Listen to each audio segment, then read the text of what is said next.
Hello class, now we're going to work on 7 through 9. And in this problem here, let's just read the problem carefully. It says, for the function, find the maximum number of real zeros that the function can have and the maximum number of x-intercepts, which, by the way, it is the same number because it has to deal with the highest degree of the polynomial. And that may help you narrow down the choices, but it looks like choice A, B, C, and D all have 3 as the first component of the answer, so that's not really going to help. Then it says find out the maximum number of turning points. Now, turning points is always 1 less than the degree. So I'm looking for a 2 value because if the maximum number of zeros is 3, the maximum number of turning points is 1 less. So maybe that's something you want to write down in your on your note card, and then it asks for the maximum number of x-intercepts that the maximum number of turning points that the graph can have. So I think the choices would go, because it first asked for, let me make sure I'm reading the question right. It says maximum number of real zeros, that would be 3. The maximum number of x-intercepts, which is the same thing, so it's 3, and then so now I'm down to 2 choices. It's either A or C, and the maximum number of turning points is always 1 less than the degree of the function. So that our answer would have to be choice A. Moving along, now we look at now we're looking at a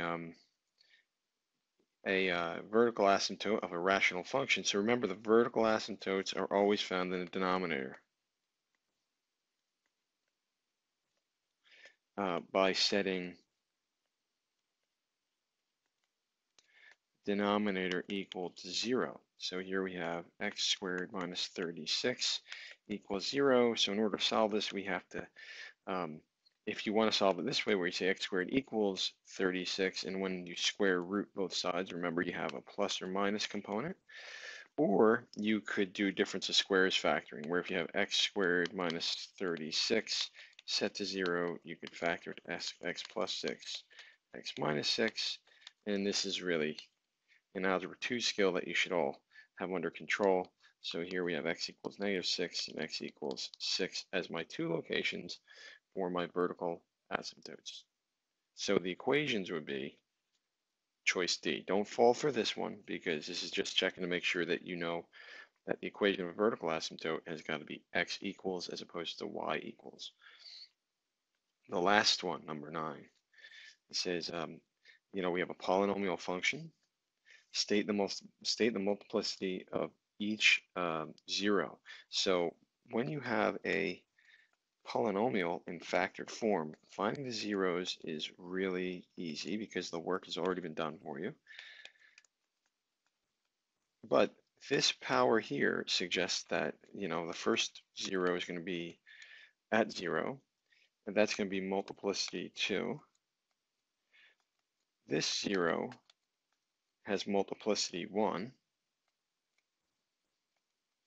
and this 0 at x equals -2 will be multiplicity 3. So we're looking for the answers. So the first, all of them have -2, but they have multiplicity 1, 3, 3, and 3. So we're down to B, C, or D as our possible answers. So now we look at the next 0, and that would be at x equals 0 has multiplicity 2. So that could work. X equals 0, multiplicity 2, that could work. So we're down to now B and D. And the last one is 9, multiplicity 1. So that is going to be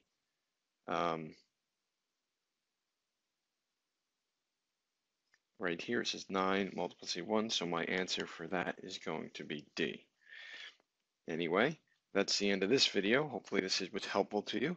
And make sure you tune in to 10 through 12 if you need help on those.